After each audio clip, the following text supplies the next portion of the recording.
Welcome, everyone, to the 18th annual MIT Sloan CIO Symposium and the first digital edition. I'm Allan Tate, the executive chair and your host today. This is episode 14, Leadership After the Big Reset.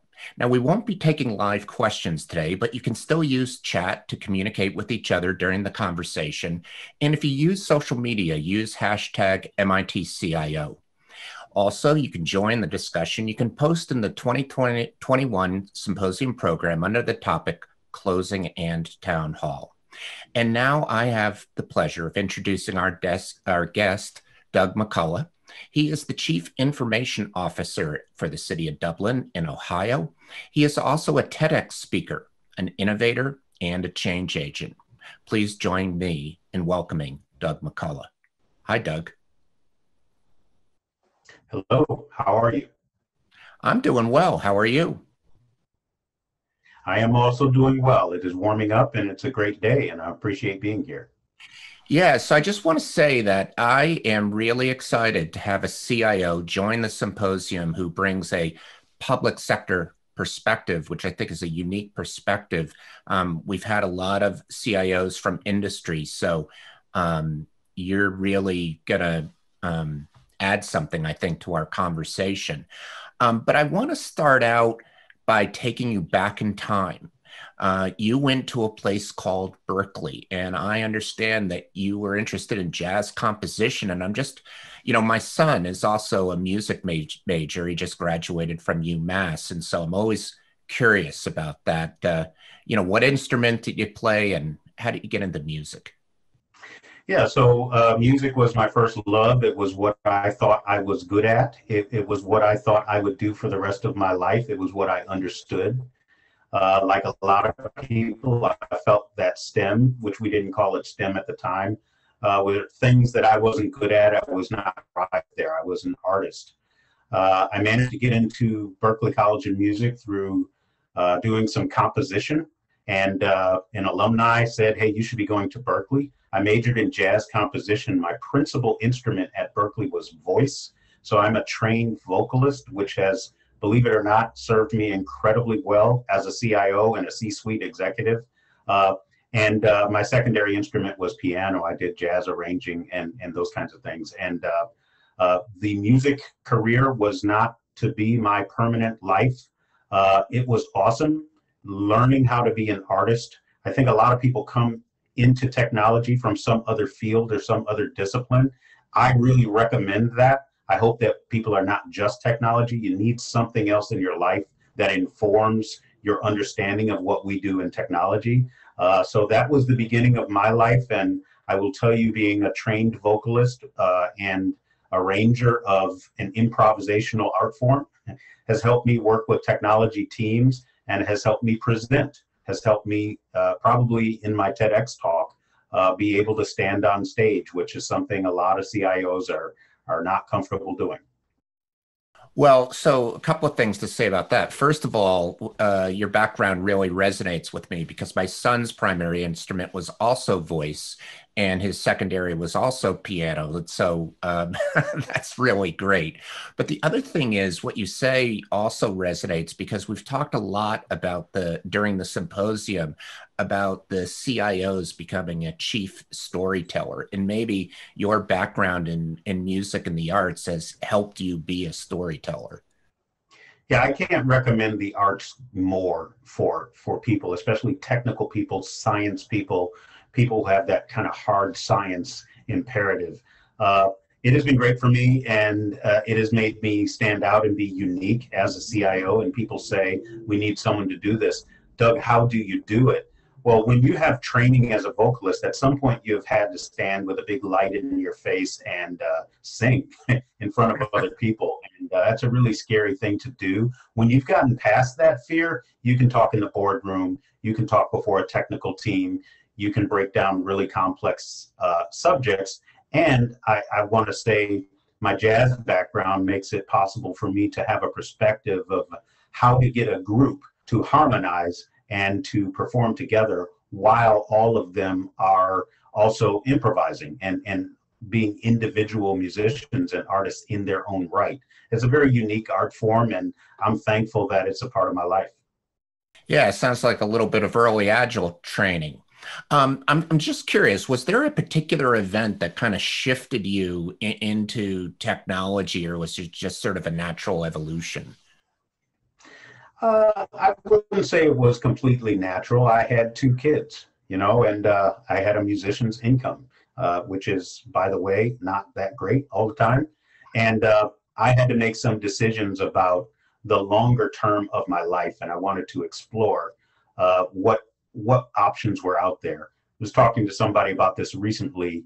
Uh, I was one of those people in the right place at the right time. I went back to school, University of Toledo in Toledo, Ohio, and in the mid 90s. So this is just before Y2K, when the world went on fire and went crazy and said, oh my gosh, we need technology people. We will take everyone. But it was an awesome time to learn about technology just before or during a whole bunch of bubbles, the telecom bubble, the web bubble, all of these world-changing kinds of things. When I returned to school to change the course of my career, I was interested in library science because my mother was a professor of library science. I didn't know anything about information systems, but it was on offer and I explored it and I went in that direction. I will mention, I also have an MBA from the University of Notre Dame in their executive MBA program.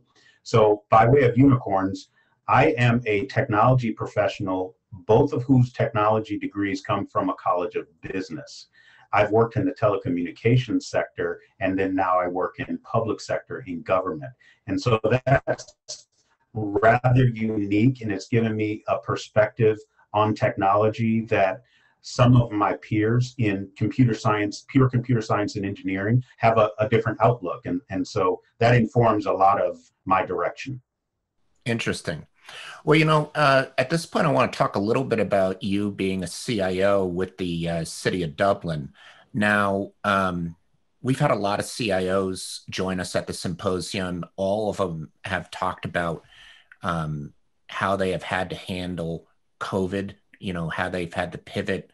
They've talked about teams coming together, really focusing on handling the needs of the people, be it the customers or their employees or the world at large in some cases. But I'm wondering if there were special problems that you think were unique to the public sector and whether you'd be willing to share your story about the past year.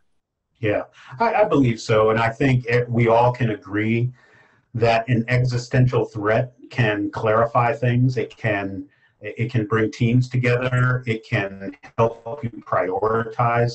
These were all deficits in what we were trying to do with technology in the beginning of 2020. So when a pandemic comes around and it's the real thing, it's like, no, this is a real serious problem and our lives are threatened here. Everything here is bigger than our individual business problems of whatever we were thinking about yesterday. We've got to figure out a way to survive. People were sending staff home, and suddenly from a technology standpoint, we've got to figure out all kinds of security, access, internet access, equity, any number of different issues, connectivity, new business processes immediately. We need it yesterday. And that's kind of interesting. I will say what is fairly unique about the public sector is that we don't get to just think about our organization, or if we thought we did, maybe that's the case. The public begins to look to a city for answers. What are the new mask mandates? Will there be a 4th of July parade? Can we gather in public? Our restaurants closed down. I don't know if you recall, departments of health and state departments were all doing their best, but it wasn't clear who has the authority to tell us how it's going to be and what should happen. In the midst of that, we had to keep the trains running and the lights on. So there was an immediate technical urgency of fixing things. There was new budget. There was, hey, what do you need to keep us secure and to send 100 people into a remote working environment? We need it today. So all of those things were happening, but at the same time, we needed to communicate with the public.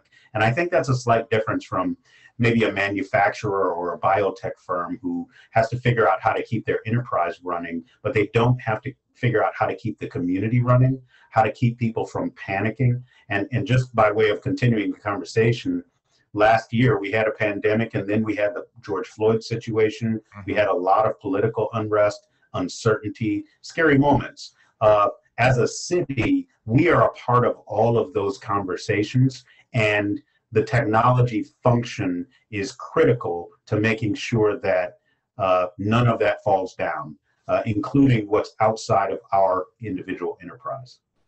Yeah, so what you say makes a lot of sense to me, and I would say that some of the CIOs that we had on the symposium, although they did come from the business sector, talked about their role growing out of technology into business strategy, but even into issues that go beyond business. One of the CIOs that came to the symposium called COVID a call to action, and her company, their focus was really on, what can we do to contribute to the overall solution? So I think what you're describing resonated across a lot of CIOs.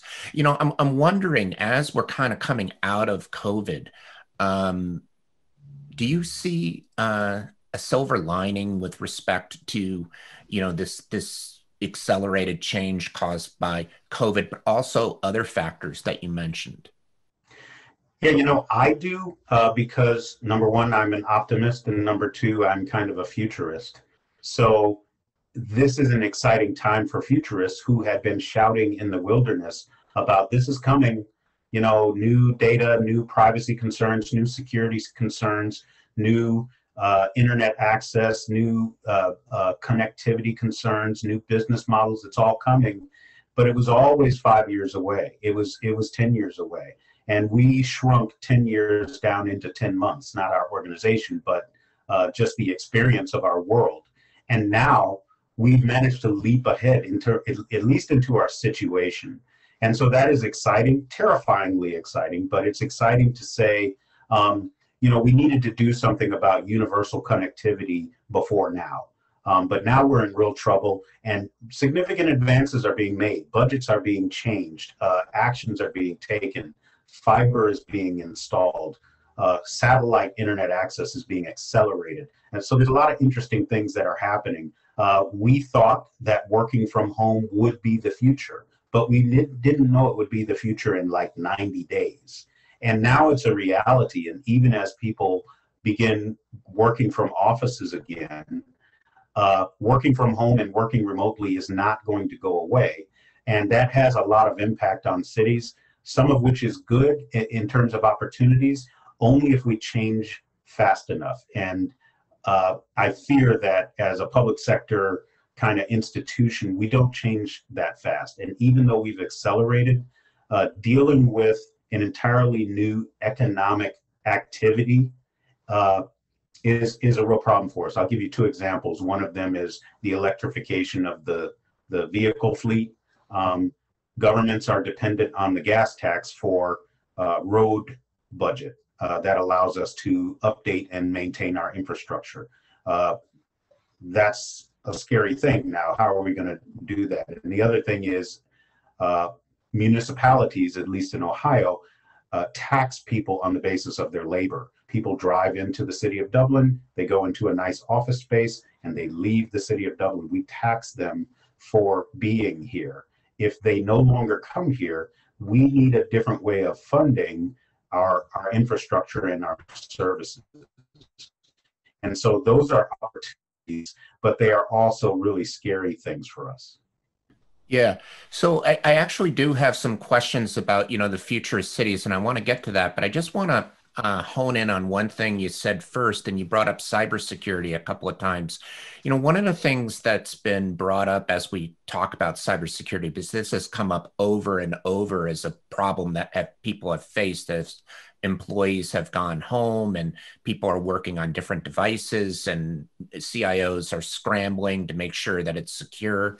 Do you see a time when it may be prudent to have regulations on cyber in the same way that we have regulations on other things in the finance sector or other sectors. I'm just curious as to your point of view on that.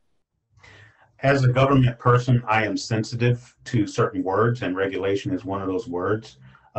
Most of the world would say, yeah, that's regulation. We need the government to identify and clarify activities that all of the rules of the road that all of us are going to follow. The answer to that is yes. How do we regulate? I think it could take the form of policy, of recommendations, a lot of different things like that. We saw during the pandemic attempts to regulate mask wearing that really blew up, and we found all sorts of things that made that really scary. When it comes to privacy and security, people get very sensitive about that. So I won't go too far down that road, but I'll just say that when you take 100 people sitting in an office and you send them to 100 different locations and say, we're going to connect with you over the open internet, you've created a 100x threat landscape, right? And it is too big of a threat landscape to just say, hey, everybody do your best and follow our corporate kind of security items. The foreign or international state actors who are kind of a threat in terms of security is a lot more serious than your average person knows. And I think that a lot of companies, including private sector, are not aware of how open they are to foreign threats. And so I do think that we need if not a national, a public sector sponsored and driven cybersecurity regime of some sort that we can all agree on. And I think if it was standardized, that people would be very comfortable with it. Okay, that's very interesting. All right, let me pivot back to the cities, because you said something interesting about the tax base being affected if people aren't commuting into cities. I'd like to, kind of drill down into the future cities a little bit. So in general, do you see cities thriving as we move forward, or do you think that there's going to be an issue with people continuing to work remote and, say problems with overbuilding of office space and that type of thing? Yeah, I do see cities thriving. I also see cities transforming, and that transformation might be painful because of a sort of a lack of enlightenment on cities' parts. I see cities thriving because people will continue to move to cities.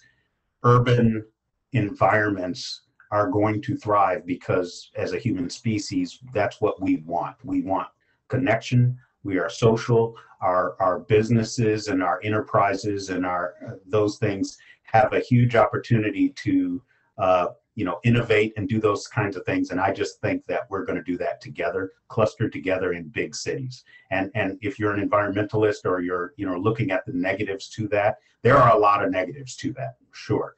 But I do think that the growth of the urban infrastructure is unstoppable, and we need to make that really good.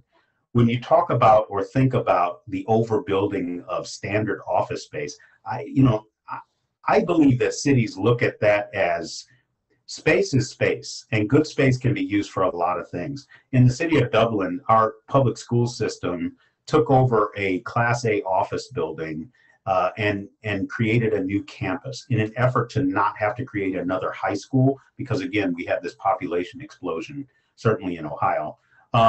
And they called it the Emerald Campus, Dublin Emerald. And that is an interesting use of space. So the space is not going to go to waste. We're also seeing co-working spaces being used in some of these places. And we're seeing corporations say, we don't need to get rid of our HQ building, but we don't need a whole third of it. So we're going to repurpose that third for education, for talent development, for co-working, for a number of investing. There's a number of different things that can happen. It's a shift in mindset in terms of this is ABC Corporation space and nobody else comes in here unless you have a corporate pass, to rather, instead of us sending everybody to a co-working space, why don't we create that space right here where we are and invite other people in and create that diverse mix of startups and corporate and benefit from that. Let us be the designers of that. And I think that will make cities continue to be economic engines. So, that's how I see it right now. So let me just drill down on that a little bit. So as some people have gotten used to working at home. I mean, for me personally, I've been doing remote work since the late 1990s, so this wasn't that new to me, but a lot of people it was. And now we've talked at the symposium about how people are going to balance remote work with in-person work. Are they going to, pick a couple of days where people come into the office and the others where they're not? And if they do that, then, on some days, the office space is going to be completely full, and on other days, not so much. I mean, I'm just wondering if you have any thoughts on how space is going to be shared and how we're going to share time between remote work and in-person work. As a history buff, I have to remind myself that the work scenario that we are used to and have standardized is not that new, or not that old, I should say. Even in the 50s and 60s, the expectation in work, and as the suburbs were being, kind of created into this phenomenon and this thing, we kind of permanentize things and say this is how it will always be. But it wasn't that way even 100 years ago. So if we expand our time horizon, it's perfectly natural for us to shift and change how these things happen. As I look at the evolution of certain technologies, of business models and things like that, I can see a more not only remote, but teams intermixing with each other and not having vast floors of hundreds of people all working on finance, or all working on HR. You see people breaking up and having smaller kind of strike teams. That is working. And I think that we will see our real estate and our technical infrastructure and our networking and connectivity and the way that we organize our business take advantage of that. I'm also seeing not only businesses mix their departments up to create more creativity and diversity, but also businesses sharing with other businesses. And we're big believers in the triple helix model of development and innovation in the city of Dublin. And so the ideal sweet spot is for universities or research institutions to co-locate and interoperate with corporate or private sector and government and public sector or nonprofit. I see big urban environments being created where people begin to see the value of that. And there is some permanence, and I work at this desk in this building, but there's also some intermixture. I can just see more of that happening, I think. One more question about cities before we move on to something new. I'm just curious your thoughts on, if you take all that you talked about the new ways of people collaborating, working remotely, working in cities, making better use of office space. Can you just sort of lay out where you think the average city will be in 3 to 5 years? Yeah, so the concept of the average city is pretty interesting too, because we are growing apart, and there's differences between different kinds of cities, and you have the big players and the small players and the medium size. But I do believe that urban development of structures, the built environment, is going to continue. I also believe I'm someone who works in mobility and smart mobility, and really looking at how vehicles and the electrification of the fleet and autonomous vehicles are going to impact the way that cities are designed. I can see a situation in which the lines are completely blurred between where we live, how we work, where we learn, how we entertain, and how we play. And so I picture a situation in which an individual can choose where they work that day, the nature of that work, because our tools are going to allow us to be remote going forward. A person may spend part of their day learning and getting a nano degree or something like that. and then they may or entertained in another location, and all of that may be in walking distance. So we'll make better use of green spaces. We'll create more trails and spaces for our walking and working because our built environment will support the diversity of our activity.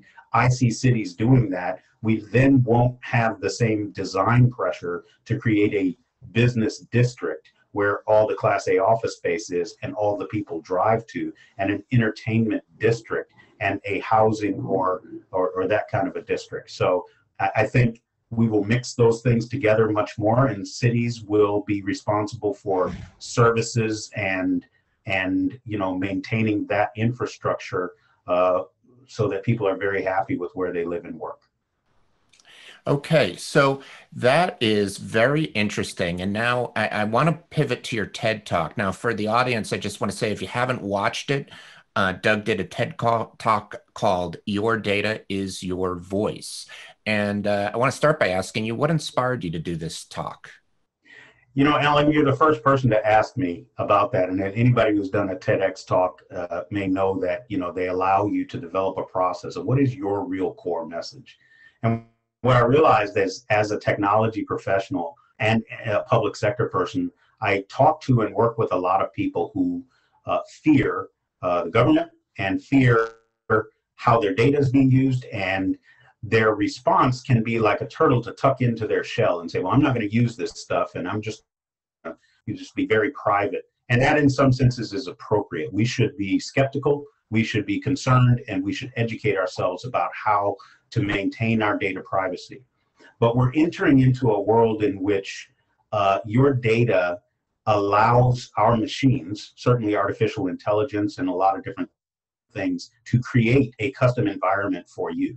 And that may not be something that can scare you as an individual, but as the digital divide grows, and it was growing at that time really bad, what I feared was there are some people on the wrong sides of the digital divide who would not embrace technology and data analytics because they only saw negative results from it. And I wanted to say, what used to be your voice in the public square would be your vote, or would be what kind of products you buy and things like that. Now your data is your voice. It is your opportunity to customize the world to work for you. And if we can figure out a way for you to maintain your privacy and have agency in your life, we do not want to cut off our interaction with data and analytics, because it can make our lives better. It's going to make better medicines for us. It's going to reduce the time of our commute. It's going to give us better food, and all these things are going to happen if we figure out how to share information about ourselves safely and sometimes anonymously. So I just feel like this is a very important public conversation, because as we get more into facial recognition and license plate readers and social media monitoring, we're going to have to make our peace with data and analytics. And I wanted to start that conversation with my TEDx talk. Yeah. Well, I think you did a great job, starting that conversation. I wonder, and I know some of this is in the TEDx talk, but just to bring it out now, what you see as some of the benefits to citizens really of using data and analytics across a city. I think I remember you talking about, for example, better routing of people and personalized routing. Maybe you could talk about that a little bit. Well, yeah, I mean, the thing is that we have now ride sharing. We have algorithms that can determine your shortest route. They can also determine our shortest route. So it may be really fast for you to get someplace, but if we had an analytical engine that could look at where everyone wants to go in the next 60 minutes and create the route so that everyone has equity and it is the fastest and least congestive with that. And so that's a promise or a possibility as we get more crowded and we have to live together. We have different cultures, sometimes different languages in these big urban centers. we're going to need to use our machines to optimize our experience as individuals and as a community. And that goes for our transportation and a lot of other experiences that we're having. But we're going to have to voluntarily acknowledge and share, this is where I actually want to go. So the system can't optimize my route unless I tell it I have a doctor's appointment at 4 o'clock today. When should I leave? What transportation should I take? When am I going to arrive? These are my preferences. I like to be there 15 minutes early, not 10 minutes early. Optimize.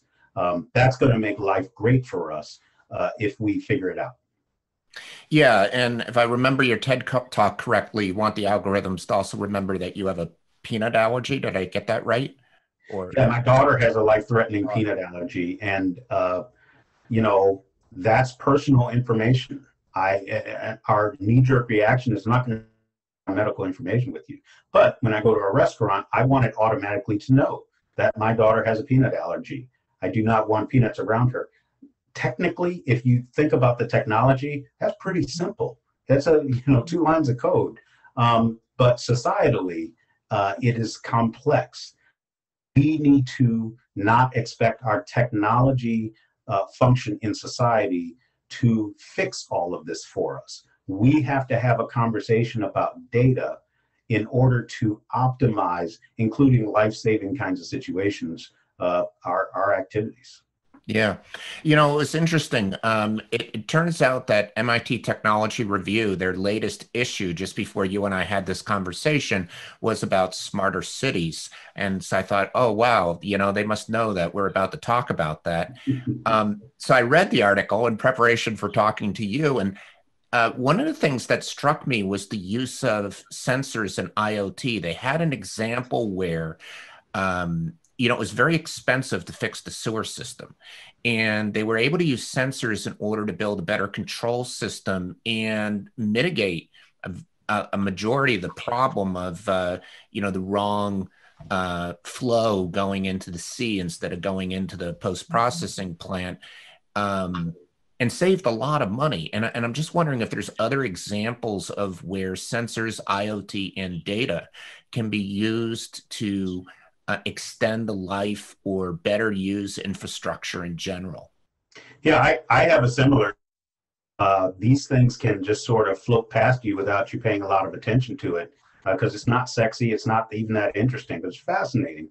We wanted to use sensors. We use cameras as a form of sensor in our sewage system. And if you don't know how this stuff are responsible for compliance in inspections of sewer systems.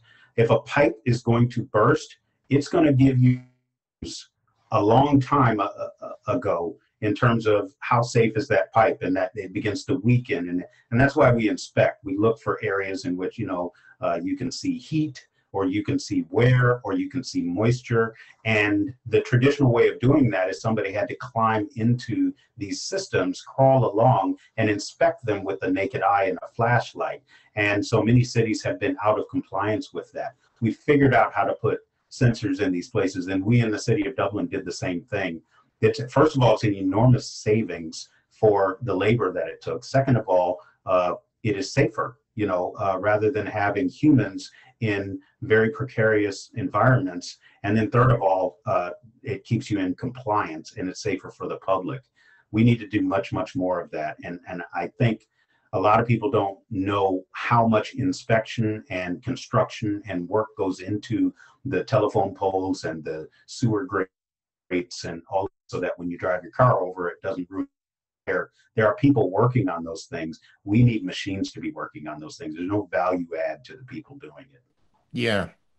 So, if you don't mind, I'd like to bring you back to the privacy concern you brought back earlier.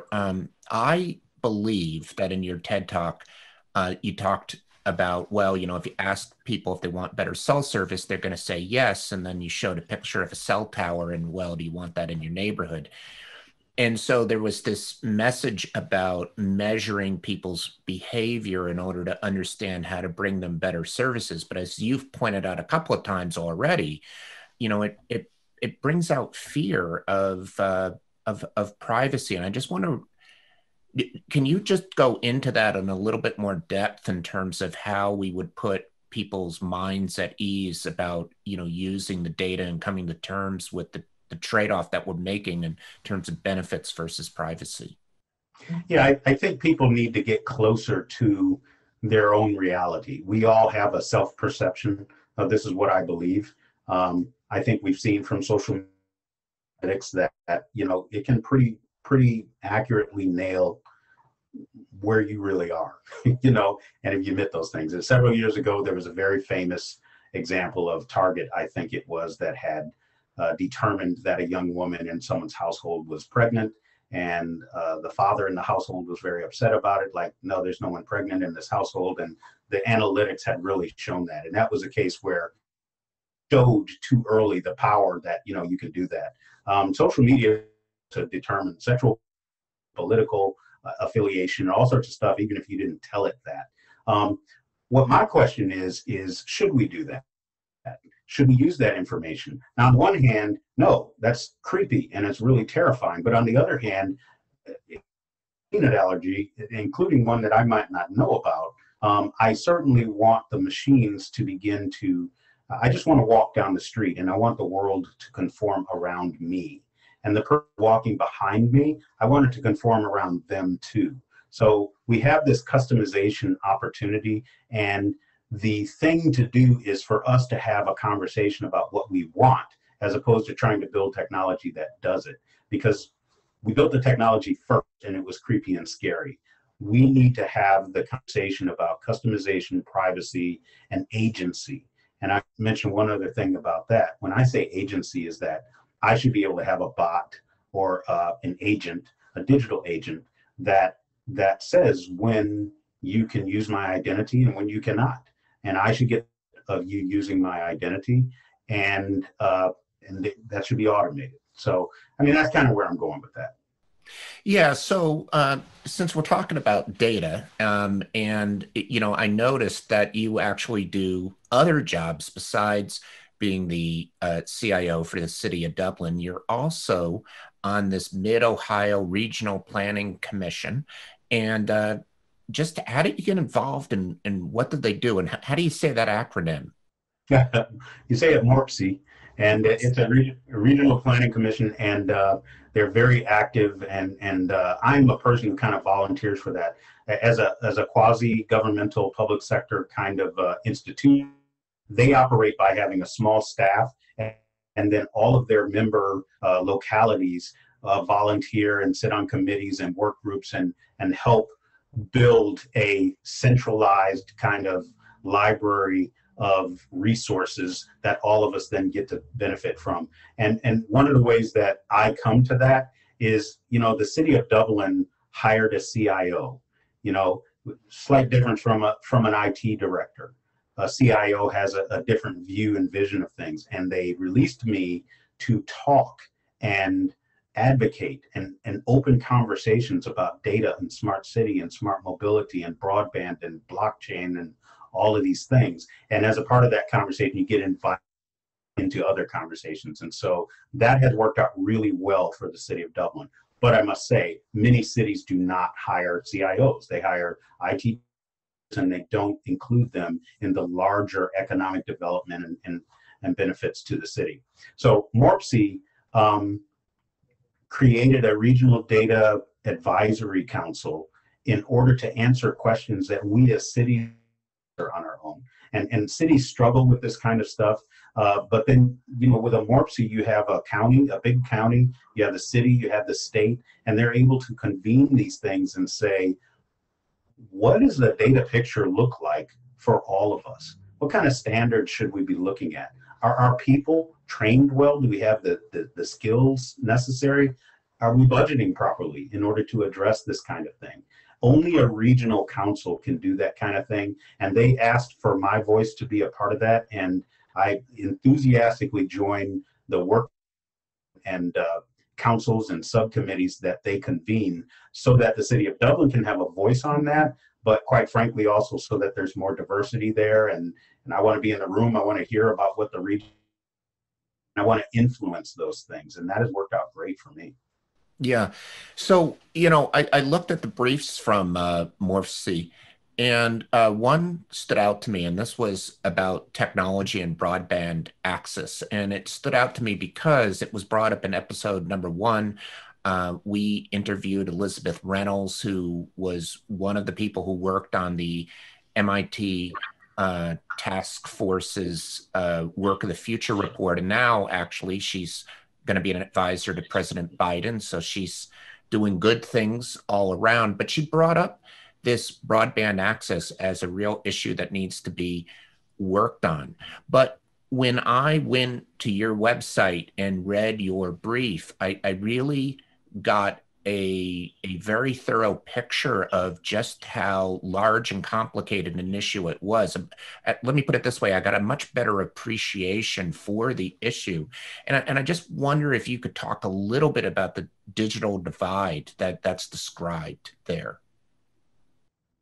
Sure, and that is described in different ways by different people. But I will say in our region, we recently have informally gathered people from any number of different institutions, public and private.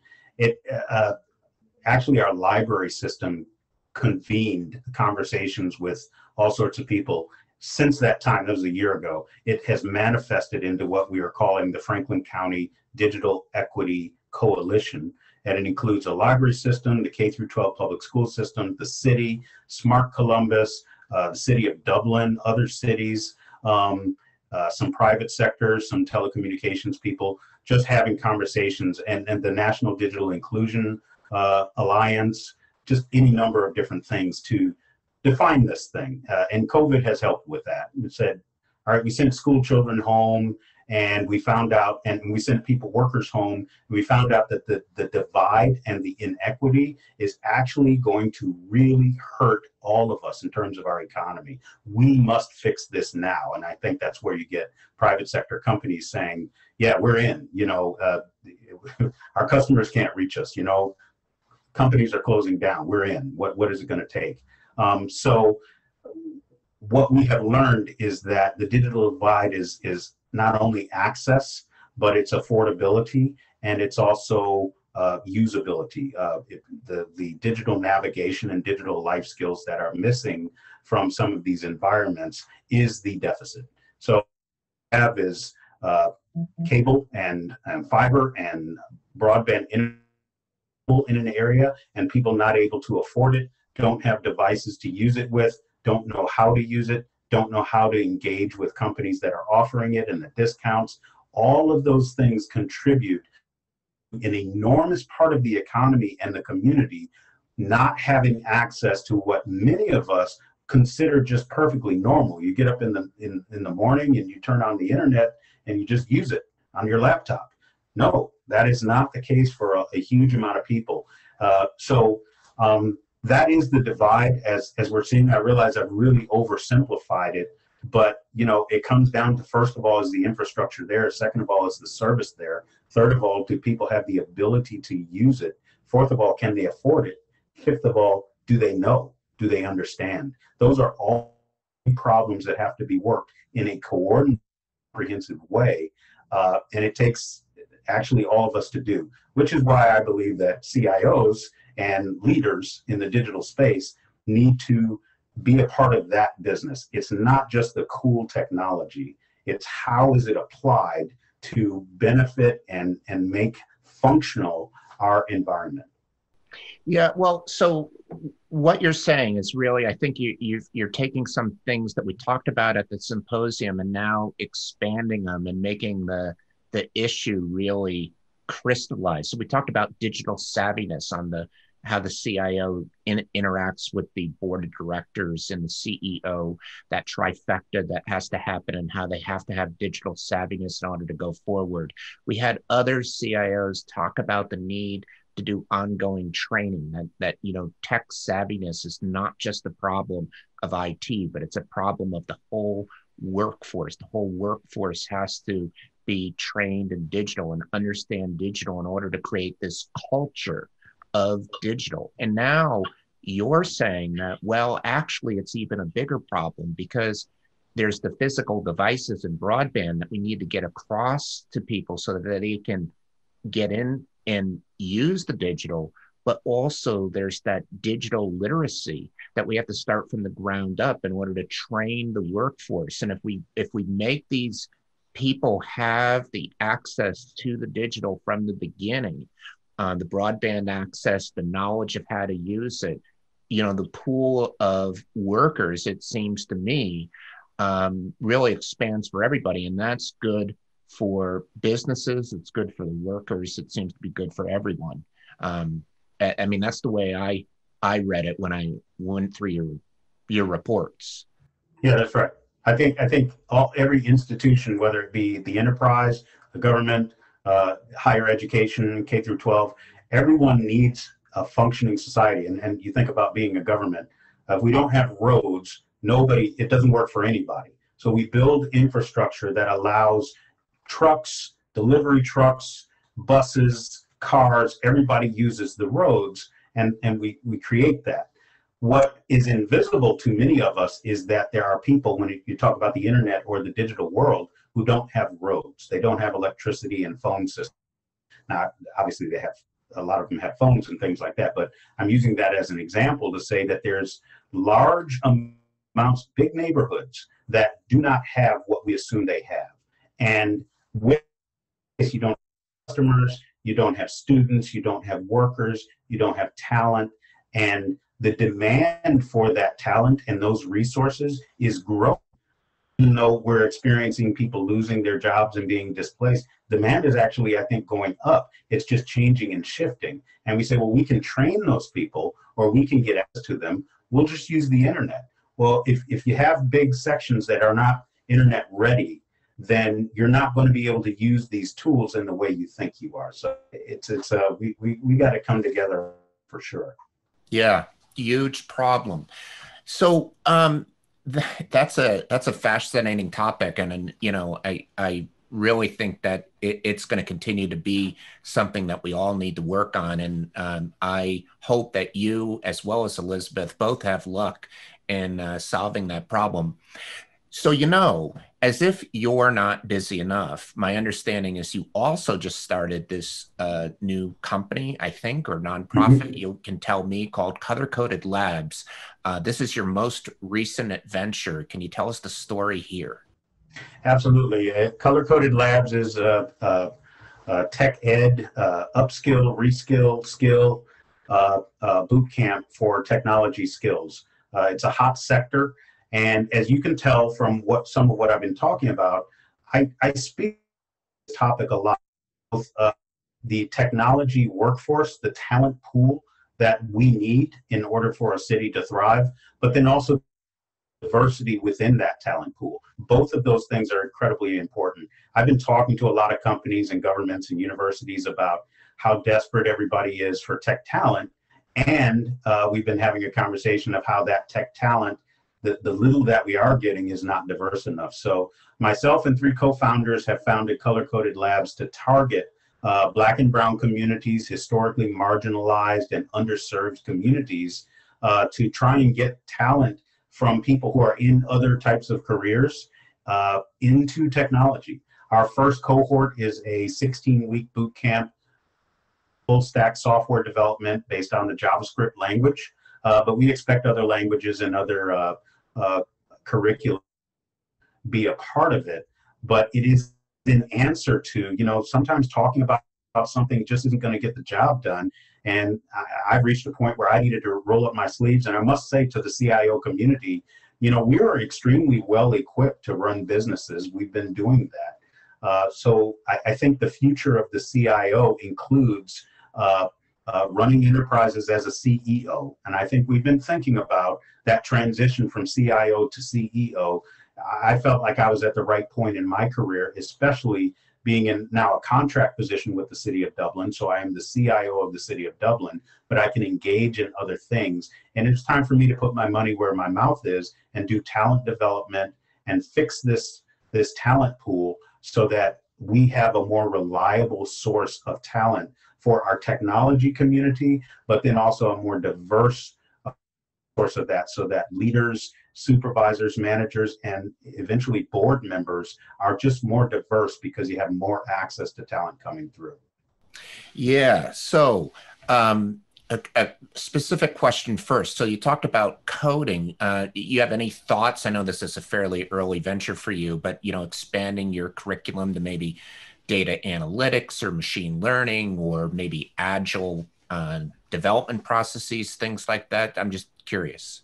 Absolutely. So my own career in technology spans any number of different disciplines and things. To be a CIO, you need to have a good knowledge of the breadth of talent development.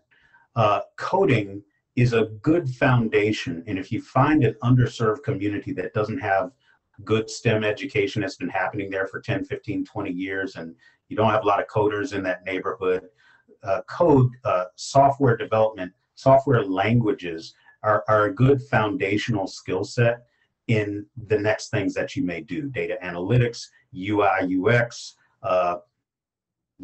artificial intelligence, cybersecurity. A lot of people look at cybersecurity and saying that's not coding, but you may need to review some logs, you may need to do some scripting, you need to know how to code to do a lot of different things. And so we see this as a foundational thing, plus there's a huge demand for it, so we can get started with it. But definitely project management, sales, any part of the technology discipline game. Yeah. So, so this is really interesting to me on a number of fronts. I mean, first of all, talent acquisition was a continuing thread throughout the symposium. I mean, we had one episode dedicated to it, led by Abby Lundberg, but it also came up in other contexts. And here you are as a CIO leading a startup as CEO, if I remember correctly, and really having an impact on talent acquisition. And then the other thing that strikes me about it is we've had a lot of talk about the future-ready enterprise. And what does that mean to be future ready? And one of the things I noticed when I visited the Colorcoded Labs website is you made a point that it almost seems like diversity is also part of the equation for a future ready enterprise, in the sense that it helps the organization's resilience and flexibility. I think you had a quote in there that companies become more productive. Can you just go into some of the hard benefits that CIOs and CEOs can look forward to working with Colorcoded Labs? Sure. And I really hope that everyone who is watching the CIO kind of symposium has already some knowledge of the increased value of a diverse team over a non-diverse team. Problem solving, creativity, innovation come from diversity of experience, creative friction. If everybody in a room all agrees, you're not going to have the better solution. But you put 10 people in a room with different backgrounds and perspectives, someone from jazz composition or that, and someone from art history, someone from this, and then we have this common goal, you're going to come up with more innovative solutions. In a competitive world, it comes down to inches and centimeters, and your advantage over your next competitor, over the next idea, you want to be a day ahead of somebody. That comes from diversity, comes from diverse teams, not just talent. The talent is the fuel for the innovation that we're going to have going forward. And when you think about resiliency and different things like that, during COVID, we saw a lot of organizations go under, divisions get spun off, real problems happen. And I think it comes down to teams and people. We're not going to technologize ourselves out of these pressures and these changes. We're going to use people to do that. And people are moving up the economic ladder in terms of being more service-based and more creativity-based.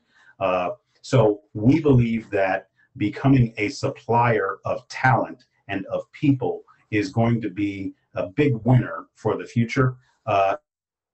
That all the organizations that we're talking to now is saying, first of all, I need a lot of talent, give me all of it. Second of all, I need that talent to be diverse. Who's fixing that? It's going to take coordinated action from our education system, our K through 12, our community colleges, our nonprofits, and our boot camps to generate a more reliable talent pool. And if we don't have that, we're going to lose a competitive edge. I just want to say one more thing about this, because a lot of us learned a lot of this when Amazon did their HQ2 search. That's the biggest one we've dealt with, but a lot of companies are doing headquarters searches. And if it's not a headquarters, it's a regional office or something like that. But people are on the move. Companies are on the move, and they're looking for pockets or clusters of talent. If a community can create that cluster and a beautiful place for people who want to live there, that a lot of that technical talent is present, companies will move there and the economic development will thrive in those areas. We know this to be true. So I think companies are voting with their feet. They are uprooting and they're showing up in environments that have diverse, reliable sources of diverse technology talent. So we want to be a creator of that, and that's where we're coming from. Yeah, so I just want to follow up on a couple of things that you just said. I think you have really amplified the message that we've given throughout the symposium, that digital transformation is not really a technical problem. It's a problem of people, and it's a problem of culture, and it's an issue of CIOs being the change agents of culture. And so I think you've really expressed that beautifully. Also, I would say that, you remind me of episode 2, where we had Elizabeth Reynolds, who's the director of the MIT Center for Collective Intelligence. And, one of the books that I'm reading right now is called Superminds by Tom Malone. And in that book, they talk about how collections of people, and eventually collections of people augmented by machines, can make better decisions. And they talk about how teams that have diversity, and actually in particular, he points out the necessity of having a team with a mix of men and women to be the strongest type of team. I think it really brings out this idea that having a lot of different perspectives is good for ideation, for creativity, for thinking outside the box, and just overall, being able to build things better, faster, and it makes good business sense. Yeah, I believe that we're in the midst of a convergence, and much of what I've been talking about today, when you talk about a person being augmented with, additional systems, human augmentation through our technology, if you have whole sectors of your community that don't understand that the technology is their friend, then you're not going to have that diversity. We cannot have the digital divide widen, because we need the people on the other side of that divide to diversify our teams so that we are competitive, either as an enterprise or us as a city and a community, or possibly us as a nation. The competitive nature of things is strategically important, right? We got into a crunch on 5G devices when we decided that we didn't want them to come from a certain country, but we had not done the development in this country to compete. That's a strategic problem. And so diversity becomes, all the more important. And our embrace of technology at the community level is actually strategically critical. Yeah. Well, so let me just talk about a few questions to kind of close out this conversation about, leadership moving forward. I'm reminded of one of the CIOs who was at the symposium and called COVID a call to action. She gave examples of how her company not only addressed the needs of their customers and employees, but also the world at large. And I think that we're also seeing that in this GenPact study that we worked on with them, that more and more CIOs are rising even above the business strategy, but also to bring the values of their company forward. I just wonder if you want to comment on the call to action, because I really think have taken some actions. You got irons in 3 pots, What's your call to action, and how do you feel about that? I agree. I definitely think that the CIO role is in just such an incredible position to lead. I've seen CEOs say a partner here and have elevated the influence of CIOs where that's concerned. CIOs can leave the building. I think you have to leave your building and you've got to have a larger conversation, have develop relationships with others and those kinds of things. CIOs can engage the community. And this thing I've talked to you about, the Franklin County Digital Equity Coalition, I know the CIO from Columbus City Schools. She is in the community. Now mind you, you'd say, well, yeah, schools has to do that, but this is the kind of outside of your building engagement that we're seeing that I think is very appropriate for CIOs. If you're a technologist today, you need to get into how the technology interrelates and interacts with people. So that's what I'm doing. I had heard for a while that, one of the pathways for CIOs is to make the jump to CEO. I'm in a very safe place to do that right now, and I'm experimenting, but I'm going to continue doing that. And I think going back and forth between CIO and CEO, because you really are the CEO of a technology function if you're the CIO, is perfectly appropriate. And I think the future will bring more of that. And any thoughts on how CIOs who may be watching this right now can use the digital transformation to bring the most benefits to the most people?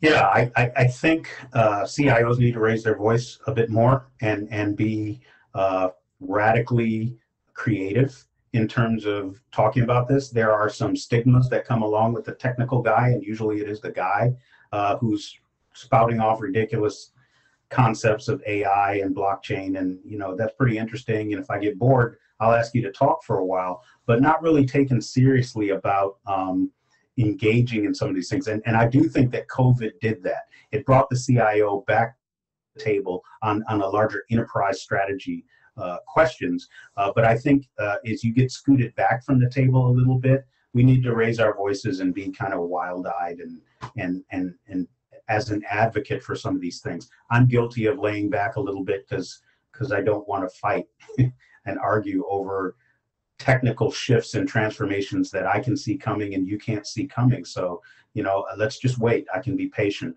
but we have to be a little bit less patient. And we have to say, and I know that this is coming. And I think all of us can look back to before COVID and saying, boy, I wish I had secured the environment better, prepared for remote work better. But, it was great to get all that budget when it happened, but we could have done better. Let's avoid the next pandemic or the next national concern that bleeds out around all enterprises by advocating more today. All right. Well, I'm going to give you one last question, and that is, if you were king, how would you see the role of the CIO and other tech leaders evolving over the next few years? I think I used to think CIO role was fading, or it just was unclear, but I think it's getting stronger and stronger. I actually think that we might want to multiply our CIO. Some large companies have division CIOs, but I wonder if our CFO and our chief HR officers and people like that need to become more digital and need to form digital teams that the CIO is a leader within. But I would like to see a more generalization of CIO-ness, if I created a word right here and now. So I'm the king, and I want enterprises to have 5 CIOs on their C-suite team, even if some of them have other kind of responsibilities. Be the CIO of finance, be the CIO of operations. So we'll see how far that gets. All right. Well, thank you very much, Doug, for your time. We appreciate you having here. We appreciate your unique perspective, talking from the public sector. And to the audience, I say, let's continue this conversation. Join the all-member chat event, which is live right now. You can also post your thoughts to the 2021 Symposium program under the topic Closing and Town Hall. Speaking of Town Hall, join us tomorrow at 10:30 a.m. Eastern Daylight Time for the final Town Hall of the 2021 Symposium. We're going to preview plans for 2022, and we're going to hear your feedback on what you liked and what you didn't like about the program this year. Follow us on Twitter, Facebook, LinkedIn, and YouTube. Replays, as always, will be posted on the 2021 program agenda. That's all we have for today. Bye for now.